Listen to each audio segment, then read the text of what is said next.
ರಾಜ್ಯ ಸರ್ಕಾರದ CS chief secretary Shalini Rajneesh ಅವರ ವಿರುದ್ಧ ಬಿಜೆಪಿ ಎಂಎಲ್ಸಿ ರವಿಕುಮಾರ್ ಒಂದು ಆಕ್ಷೇಪಾರ್ಹ ಪದ ಬಳಕೆಯನ್ನು ಮಾಡಿದರು. ಶಾಲಿನಿ ರಜನೀಶ್ ವಿರುದ್ಧ ಆಕ್ಷೇಪಾರ್ಹ ಪದ ಬಳಕೆ ಆರೋಪ. ಬಿಜೆಪಿ ಎಂಎಲ್ಸಿ ಎನ್ ರವಿಕುಮಾರ್ ವರ್ತನೆಗೆ ಆಕ್ರೋಶ ವ್ಯಕ್ತವಾಗ್ತಾ ಇದೆ. ಎಂಎಲ್ಸಿ ಎನ್ ರವಿಕುಮಾರ್ ವಿರುದ್ಧ ಎಫ್ಐಆರ್ ದಾಖಲಾಗಿದೆ. ವಿಧಾನಸೌಧ ಪೊಲೀಸ್ ಠಾಣೆಯಲ್ಲಿ ಎಫ್ಐಆರ್ ದಾಖಲಾಗಿದೆ ರವಿಕುಮಾರ್ ವಿರುದ್ಧ. ನಾಗರತ್ನ ಎಂಬುವವರ ದೂರಿನನ್ವಯ ಎಫ್ಐಆರ್ ದಾಖಲಿಸಿದ ವಿಧಾನಸೌಧ ಪೊಲೀಸರು ಶಾಲಿನಿ ರಜನೀಶ್ ವಿರುದ್ಧ ಆಕ್ಷೇಪಾರ್ಹ ಪದ ಬಳಕೆ ಆರೋಪ. ಎಂಎಲ್ಸಿ ರವಿಕುಮಾರ್ ಎನ್ ರವಿಕುಮಾರ್ ವರ್ತನೆಗೆ ಆಕ್ರೋಶ ವ್ಯಕ್ತವಾಗಿರುವಂಥದ್ದು. ಎಂಎಲ್ಸಿ ಎನ್ ರವಿಕುಮಾರ್ ವಿರುದ್ಧ ಎಫ್ಐಆರ್ ದಾಖಲಾಗಿದೆ.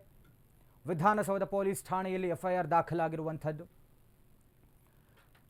ನಾಗರತ್ನ ನೀಡಿದಂತಹ ದೂರಿನ ಅನ್ವಯ ಎಫ್ಐಆರ್ ದಾಖಲಿಸಿದ್ದಾರೆ ಪೊಲೀಸರು. CS chief secretary Shalini Rajneesh ವಿರುದ್ಧ ಅಸಂಸದೀಯ ಆಕ್ಷೇಪಾರ್ಹ ಪದ ಬಳಕೆ ಮಾಡಿತು ಬಿಜೆಪಿ ಎಂಎಲ್ಸಿ ಎನ್ ರವಿಕುಮಾರ್. ಈ ವ್ಯಕ್ತಿ ಇದು ಒಂಥರ ನಿರಂತರವಾದಂಥ ಅಭ್ಯಾಸ ಆಗ್ಬಿಟ್ಟಿದೆ. ಹಿಂದೆ ಒಬ್ಬರ ಅಧಿಕಾರಿ ವಿರುದ್ಧ ಬಳಸಿದ್ರು, ಇದೀಗ ಸರ್ಕಾರದ ಚೀಫ್ ಸೆಕ್ರೆಟರಿ ವಿರುದ್ಧ ಒಂದು ಆಕ್ಷೇಪಾರ್ಹ ಪದ ಬಳಕೆ ಮಾಡಿದ್ದಾರೆ. ಮಹಿಳೆಗೆ ಯಾವ ರೀತಿಯಾದಂತಹ ಗೌರವ ಕೊಡಬೇಕು ಅನ್ನುವಂಥ ಕನಿಷ್ಠ ಪ್ರಜ್ಞೆ ಕೂಡ ಇಲ್ವಾ ಅನ್ನುವಂಥ ರೀತಿಯಲ್ಲಿ ಆಡಳಿತ ಪಕ್ಷ ಆಕ್ರೋಶವನ್ನು ಹೊರಹಾಕ್ತಾ ಇದೆ. ಜೊತೆಗೆ ಇವರ ವಿರುದ್ಧ ನಾಗರತ್ನ ಅನ್ನುವಂಥವರು ದೂರು ನೀಡಿದ್ದಾರೆ ವಿಧಾನಸೌಧ ಪೊಲೀಸ್ ಠಾಣೆಯಲ್ಲಿ. ಆ ಒಂದು ದೂರಿನ ಅನ್ವಯ ಇದೀಗ ಬಿಜೆಪಿ ಎಂಎಲ್ಸಿ ಎನ್ ರವಿಕುಮಾರ್ ವಿರುದ್ಧ ಎಫ್ಐಆರ್ ದಾಖಲಾಗಿರುವಂಥದ್ದು ವಿಧಾನಸೌಧ ಪೊಲೀಸ್ ಠಾಣೆಯಲ್ಲಿ. ಇಂಥ ಒಂದು ಘನತೆವೆತ್ತ ಸ್ಥಾನದಲ್ಲಿ ಅಂದರೆ ಎಂಎಲ್ಸಿಗಳು ಅಂದರೆ ಜನಪ್ರತಿನಿಧಿಗಳಾಗಿರ್ತಾರೆ. ಯಾವ ರೀತಿಯಾಗಿ ಸಾಮಾಜಿಕ ಜವಾಬ್ದಾರಿಯಿಂದ ಅದರಲ್ಲೂ ಮಹಿಳೆಯರಿಗೆ ಯಾವ ರೀತಿಯಾದಂಥ ಗೌರವ ಕೊಡಬೇಕು ಅನ್ನುವಂಥದ್ದು ಅವರುಗಳಿಗೆ ಗೊತ್ತಿರಬೇಕು. ಬಟ್ ಸ್ಟಿಲ್ ಆಕ್ರೋಶ ಭರಿತವಾಗಿ ಮಾತನಾಡುವಂತಹ ಆಡಳಿತ ಪಕ್ಷದ ವಿರುದ್ಧ, ಅದರ ಅಧಿಕಾರಿಗಳ ವಿರುದ್ಧ ಏನೋ ಒಂದು ಆಕ್ರೋಶವನ್ನು ಹೊರಹಾಕುವಾಗ ಈ ರೀತಿಯಾಗಿ ಮಾತಿನ ಭರದಲ್ಲಿ ಮಾತಾಡಿದಾರಾ ಅಥವಾ ಇಂಟೆನ್ಷನಲ್ಲಿ ಮಾತಾಡಿದಾರಾ ಎಲ್ಲವೂ ಗೊತ್ತಾಗಬೇಕಾಗಿದೆ. ಆದರೆ ಒಟ್ಟಾರೆ ಈ ರೀತಿಯಾಗಿ ಮಹಿಳೆಯ ವಿರುದ್ಧ, ಅದರಲ್ಲೂ ಆ ಥರದ ಒಂದು ಸ್ಥಾನ ರಾಜ್ಯ ಸರ್ಕಾರದ ಚೀಫ್ ಸೆಕ್ರೆಟರಿ ಸಿಎಸ್ ಅಂಥವರ ವಿರುದ್ಧ ಈ ರೀತಿಯಾಗಿ ಪದ ಬಳಕೆ ಮಾಡಿರುವಂಥದ್ದು ಬಿಜೆಪಿಯ ಎಂಎಲ್ಸಿ ರವಿಕುಮಾರ್. ಇದೀಗ ಅವರ ವಿರುದ್ಧ ಎಫ್ಐಆರ್ ದಾಖಲಾಗಿರುವಂಥದ್ದು. ಬಿಜೆಪಿ ಎಂಎಲ್ಸಿ ರವಿಕುಮಾರ್ ವಿರುದ್ಧ ಎಫ್ಐಆರ್ ದಾಖಲಾಗಿದೆ. ರವಿಕುಮಾರ್ಗೆ ನೋಟಿಸ್ ನೀಡಲು ಪೊಲೀಸರು ತಯಾರಿ ಮಾಡಿಕೊಂಡಿದ್ದಾರೆ. ನೋಟಿಸ್ ನೀಡಿ ವಿಚಾರಣೆಗೆ ಕರೆಯಲು ಖಾಕಿ ನಿರ್ಧಾರ ಮಾಡಿದೆ. ವಿಧಾನಸೌಧ ಠಾಣಾ ಪೊಲೀಸರಿಂದ ನಡೆಯುತ್ತಿರುವಂತಹ ತನಿಖೆ. ರವಿಕುಮಾರ್ ಮಾತನಾಡಿದ್ದಾರೆ ಎನ್ನಲಾದ ವಿಡಿಯೋವನ್ನು ಸಂಗ್ರಹ ಮಾಡಿಕೊಂಡಿದ್ದಾರೆ ಪೊಲೀಸರು. ಒರಿಜಿನಲ್ ವಿಡಿಯೋ ಫುಟೇಜ್ ಸಂಗ್ರಹಿಸ್ತಾ ಇದ್ದಾರೆ ಪೊಲೀಸರು. ಪ್ರತಿಭಟನೆ ವೇಳೆ ಪೊಲೀಸರು ರೆಕಾರ್ಡ್ ಮಾಡಿರುವಂತಹ ವಿಡಿಯೋ, ಇತರೆ ವಿಡಿಯೋ ಫುಟೇಜ್ ಸಂಗ್ರಹಕ್ಕೆ ಮುಂದಾಗಿದ್ದಾರೆ ಖಾಕಿ. ಬಿಜೆಪಿ ಎಂಎಲ್ಸಿ ರವಿಕುಮಾರ್ ವಿರುದ್ಧ ಎಫ್ಐಆರ್ ದಾಖಲಾಗಿರುವಂಥದ್ದು ವಿಧಾನಸೌಧ ಪೊಲೀಸ್ ಠಾಣೆಯಲ್ಲಿ. ನೋಟಿಸ್ ನೀಡೋದಕ್ಕೆ ಪೊಲೀಸರು ತಯಾರಿ ಮಾಡಿಕೊಳ್ತಾ ಇದ್ದಾರೆ. ರವಿಕುಮಾರ್ ಅವರಿಗೆ ನೋಟಿಸ್ ನೀಡಿ ವಿಚಾರಣೆಗೆ ಕರೆಯಲು ಖಾಕಿ ನಿರ್ಧಾರ ಮಾಡಿಕೊಂಡಿದ್ದಾರೆ. ವಿಧಾನಸೌಧ ಠಾಣಾ ಪೊಲೀಸರಿಂದ ತನಿಖೆ ನಡೀತಾ ಇದೆ ಎಂಎಲ್ಸಿ ಎನ್ ರವಿಕುಮಾರ್ ವಿರುದ್ಧ.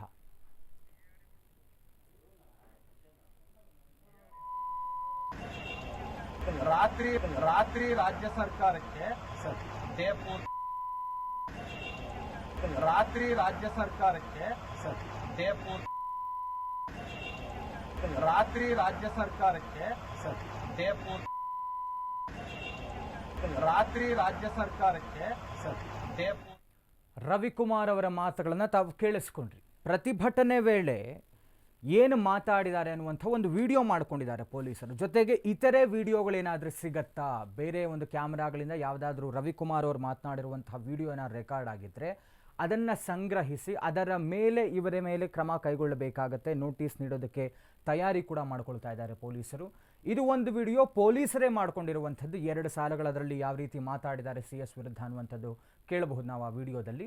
ಇದರ ಹೊರತು ಬೇರೆ ವಿಡಿಯೋಗಳೇನಾದರೂ ಸಾಕ್ಷಿಗಳು ಸಿಕ್ಕರೆ ರವಿಕುಮಾರ್ ಅವರು ಮಾತನಾಡಿದಂಥಕ್ಕೆ ಪುರಾವೆಯಾಗಿ ಅದರ ಮೇಲೆ ಇವರ ವಿರುದ್ಧ ಕ್ರಮಗಳನ್ನು ಕೈಗೊಳ್ಳಲಾಗುತ್ತೆ. ಬಿಜೆಪಿಯ ಎಂಎಲ್ಸಿ ಎನ್ ರವಿಕುಮಾರ್ ಅವರು ಸಿಎಸ್ ವಿರುದ್ಧ ಮಾತಾಡಿರುವಂಥದ್ದು.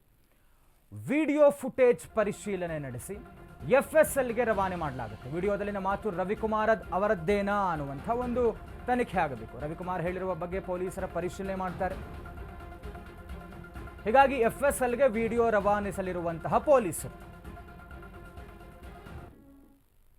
ಈ ವಿಡಿಯೋ ಹಿಂದೆ FSLಗೆ ವಿಡಿಯೋವನ್ನು ರವಾನಿಸುವಂತಹ ಸಾಧ್ಯತೆ ಇದೆ ಅಂತ ಹೇಳಲಾಗ್ತಾ ಇದೆ. ತನಿಖೆ ಮಾಡ್ತಾ ಇರುವಂತಹ ವಿಧಾನಸೌಧ ಪೊಲೀಸರು ವಿಡಿಯೋ ಫುಟೇಜನ್ನು ಪರಿಶೀಲನೆ ನಡೆಸಿ FSLಗೆ ರವಾನೆ ಮಾಡುವಂತಹ ಸಾಧ್ಯತೆಗಳಿದೆ.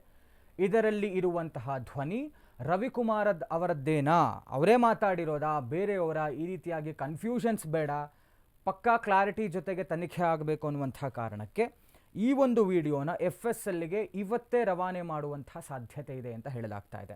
ಅದು ಈ ಪೊಲೀಸರು ಮಾಡಿಕೊಂಡಿರುವಂಥ ವಿಡಿಯೋ ಇರಬಹುದು, ಜೊತೆಗೆ ಇಫ್ ಇನ್ ಕೇಸ್ ಇದಕ್ಕೆ ಪುರಾವೆಯಾಗಿ ಬೇರೆಯವರ ಕ್ಯಾಮ್ರಾಗಳಲ್ಲಿ ಸೆರೆಯಾಗಿರುವಂತಹ ವಿಡಿಯೋಗಳು ಇವರ CS ವಿರುದ್ಧ ಏನು ಆಕ್ಷೇಪಾರ್ಹ ಒಂದು ಪದ ಬಳಕೆ ಮಾಡಿದ್ದಾರೆ, ಅಸಂಸದೀಯ ಪದ ಬಳಕೆ ಮಾಡಿದ್ದಾರೆ, ಈ ವಿಚಾರವಾಗಿ ವಿಡಿಯೋ ಏನಾದರೂ ಸಿಕ್ಕರೆ ಅವೆಲ್ಲವನ್ನೂ ಕೂಡ ತನಿಖೆಗೆ, ಹೆಚ್ಚಿನ ತನಿಖೆಗೆ FSLಗೆ ರವಾನೆ ಮಾಡಲಾಗುತ್ತೆ.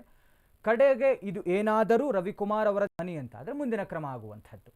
ರವಿಕುಮಾರ್ ವಿರುದ್ಧ ಜಾಮೀನು ರಹಿತ ಪ್ರಕರಣ ದಾಖಲಾಗಿರುವಂಥದ್ದು.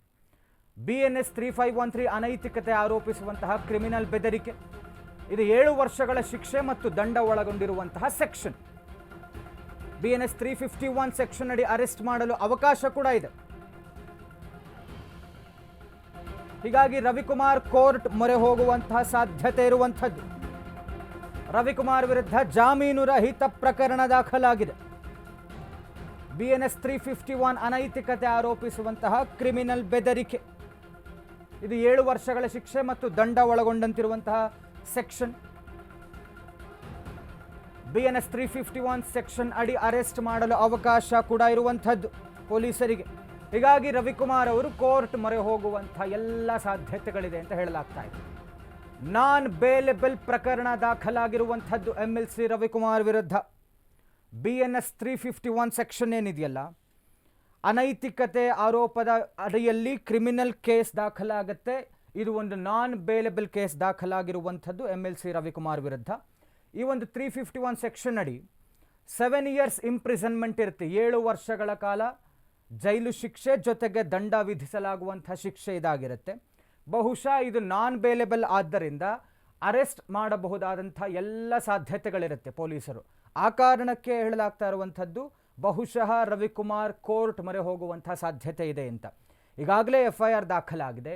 ಈ ಒಂದು ಸೆಕ್ಷನ್ ಅಡಿ ಏನಾದರೂ ಕೇಸ್ ದಾಖಲಾಗಿ ಬಿಟ್ಟರೆ ಇದು ನಾನ್ ಬೇಲೆಬಲ್ ಕೇಸ್ ಆದ ಕಾರಣಕ್ಕೆ ಅವರು ಖಂಡಿತ ಅರೆಸ್ಟ್ ಆಗಬಹುದು ಅಂತ ಹೇಳಲಾಗ್ತಾ ಇದೆ. ಸೊ ಹೀಗಾಗಿ ಬಹುಶಃ ರವಿಕುಮಾರ್ ಕೋರ್ಟ್ ಮೊರೆ ಹೋಗುವಂಥ ಎಲ್ಲ ಸಾಧ್ಯತೆಗಳಿರುವಂಥದ್ದು.